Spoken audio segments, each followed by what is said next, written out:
What is up, YouTube? It is Drex, and I am back with another video. So, I had a discussion with an old friend of mine that I grew up with recently. He's coming back to America soon. He was stationed in Kuwait for a long time. Yeah, so we kind of caught up a little bit on Facebook Messenger. We just had a few conversations. That's the only way we can talk, honestly. So he had talked about how he's not getting a PlayStation 5 and an Xbox Series X yet. And his number one claim was the fact that it's the price. It was due to the price increase, which is the $70. And I can understand that. But it made me want to make this video and go into further discussion because I had a long conversation with him about that. Because this is a guy I grew up with. We played a lot of video games with each other back in the day. You know, like I said, like Sega, Nintendo, all those. So I had made a point to him. I said in return, this is we didn't have an argument, but we had a debate about it. And I had said to him, I said, well, don't you remember games like Ultimate Mortal Kombat 3 costing like $75, or Mega Man X on Super Nintendo costing damn near 100? Hell, even we can't even go as far as to say that Sega Saturn games alone were like $53 each. So I told him, I said, games were always expensive, like they all, like they are now. I told him, I said, I mean, this doesn't make a difference. I said, you have the only difference is that you have better options now with Game Pass and PlayStation Now. I mean, back in the day, obviously we didn't have those. Our Game Pass and PlayStation Now was Blockbuster or Hollywood Video or wherever rental store we was going to.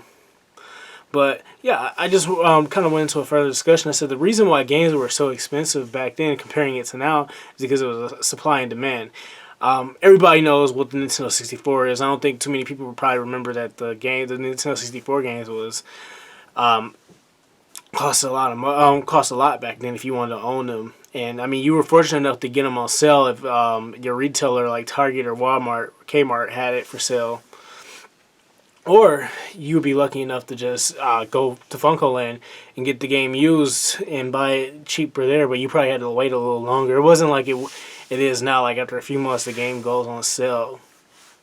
So I was just kind of like bringing up the arguments about that. I said, I told him personally I'd rather own, and I said I'm okay paying the $70, but I'm only selective with certain games. And he had said, well, in general, he said there's no reason to spend $70 on these video games at all if you're just going to be playing them for a certain amount of time, which I can understand. But I told him the difference between then and now is that it was a supply and demand kind of ordeal. That's all. The issue with Nintendo 64 games, why they were so expensive, is that the demand of it was pretty high. The supply was low as hell. That could also be another reason why a lot of these retro games are so expensive as hell now, especially the Sega Saturn games. That explains like why you be spending so damn much or putting out a mortgage payment on these games. So I also went into a further argument as well, saying that I feel like I'm supporting I feel like I'm supporting the developers personally when I pay the market value amount, which is the $70. I said, they are upscaling these games. They're working their butts off for it. I said I'm okay with it. I said, but if you don't, but I did tell him as well. I said, if you don't want to do that, you have game subscriptions to go to. I said you can also wait to get for the game to come out. I mean, we don't have the option with Blockbuster anymore. With that membership, I'm not too familiar with it because I never was a member of it, but I have friends that were on it. A lot of people I follow here on YouTube, I know they had it, but Blockbuster, I'm not Blockbuster, but Best Buy got rid of it. So I guess you're not paying like $40 or $45 for a brand new game that was like $60 or $70 back then, like it was now. So yeah. Anyway, getting back to it. I was just saying that my argument was focusing on paying the developers for their work that they put in, because regardless of any game you play, it's expensive as hell. Especially the Nintendo Switch games. I know that I'm not sure if it's like a supply and demand kind of ordeal with the Nintendo Switch games, but I know those are expensive as shit as well. And I also mentioned to him, I said that's probably another reason why these companies are pushing for people to go digital, because they don't want to spend any more money producing these physical games as well. Though I told him you should always own physically regardless. I mean, so you can. I'm not speaking against owning digitally. Like I said, I own games that were digital, but I said that you should, try and stick to physical as much as you can. And like I said, I probably can't go any longer. Obviously, you see all the shit behind me. But anyway, yeah. Um, Overall, I was just saying I'm cool with paying the $70 as long as it's a game that I'm focused on getting. That I'm looking forward to, and I'm okay with paying the developers the extra money as long as it's helping them, because developers don't really get paid as much to produce these games like that. And that was my sole argument about the situation. So it just mostly was focused on ownership and supporting the developers on it. And I said to him as well, I kind of convinced him on it now that I think about it, because he even mentioned to me as well that he remembers he's saving up all his allowance money as a kid. He mowed lawns in his neighborhood. He mowed lawns, and he did a lot of work for his dad, because his dad owned properties.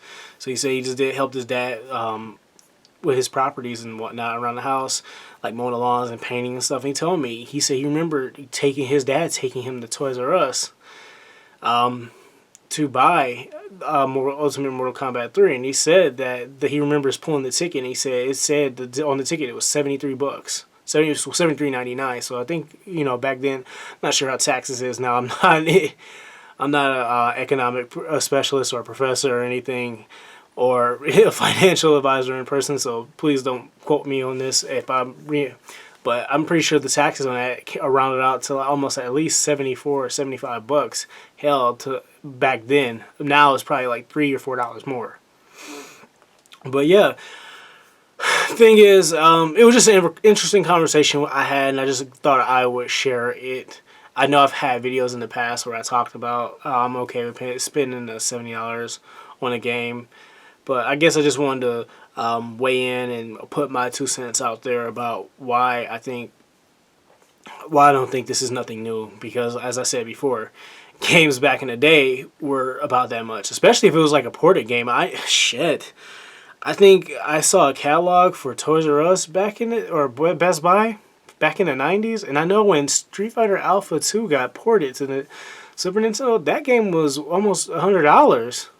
And that also leads me to show, I guess that's why Ultimate Mortal Kombat 3 cost so much when it was ported to Super Nintendo and Sega Genesis. Because I recall a lot of arcade ported games were a lot of money, now that I think about it now. And also explains probably why the Neo Geo is still expensive. It's hard as hell to get a Neo Geo. Well, it's not, but if you willing to put the money down. But the games alone, the cartridges, those cost a lot of money, because those were, they weren't emulators, but it basically emulated the Neo Geo games on the arcade cabinets that you played back in the day. Sorry, I paused. I was trying to get my thoughts together. But yeah, that probably explains a lot.